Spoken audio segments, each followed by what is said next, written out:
my name is Steven Stott and I'm here with Beat Percussion, and today I'd like to demonstrate some basic playing techniques for our 8-inch slap frame. Alright, before we start our basic playing techniques for our 8-inch slap frame, let's talk about how you hold the drum. There's two basic ways you can hold the drum. One of the first, easiest ways is simply set it on your lap. Alright? Now, to play this way, you need to make sure that you're sitting on something that allows the top of your legs to be parallel with the ground. If they're slanted down, you're going to have a tendency to drop the drum, all right? So what you want is for your legs to be flat with the ground, all right? If you need a stool or something to step up on, or if you simply need to get a lower chair or stool, okay? The second technique is to actually clamp it between your knees, all right? What you can do is actually take the top edge of the drum, spread your legs, and clamp it like that. Creates a very solid surface no matter what height you're sitting on, okay? All right, now, with our 8-inch slap frame, it is made for very high-end, high-pitched sounds. Therefore, it's much more limited. So this drum produces 2 primary sounds. 3 if you count the different.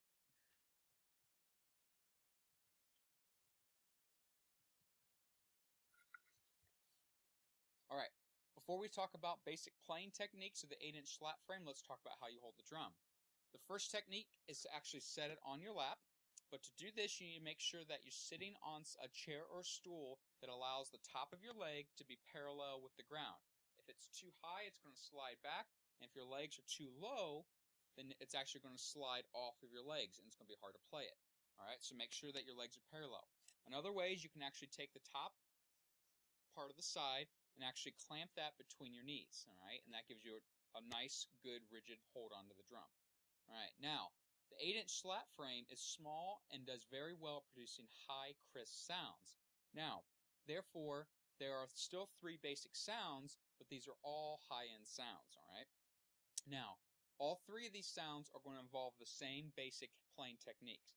It's going to be flip your hand over. It's going to be these top creases of your fingers. That's your knuckles, all right? So that's all you're going to hit the drum with, okay? You kind of get a thuddy sound from the center. Not quite a bass, but a little more of a thud. Again, what you want to do is you don't want to have your hand hit and come off.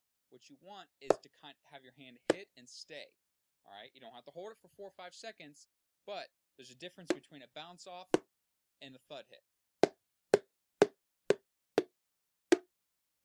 Okay, so try that with both hands.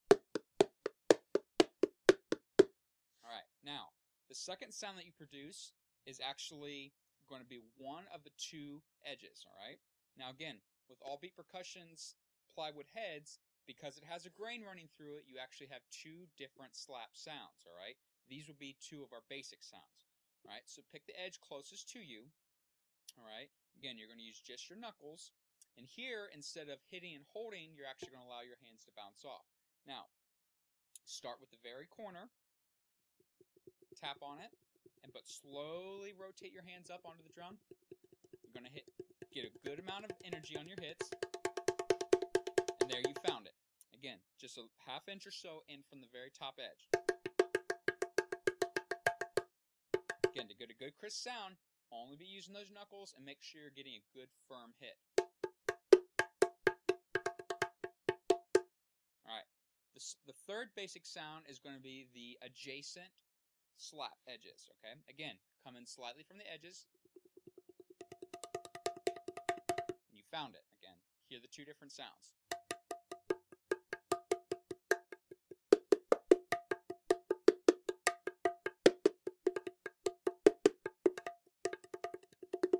Okay, so let's make a very simple beat with this.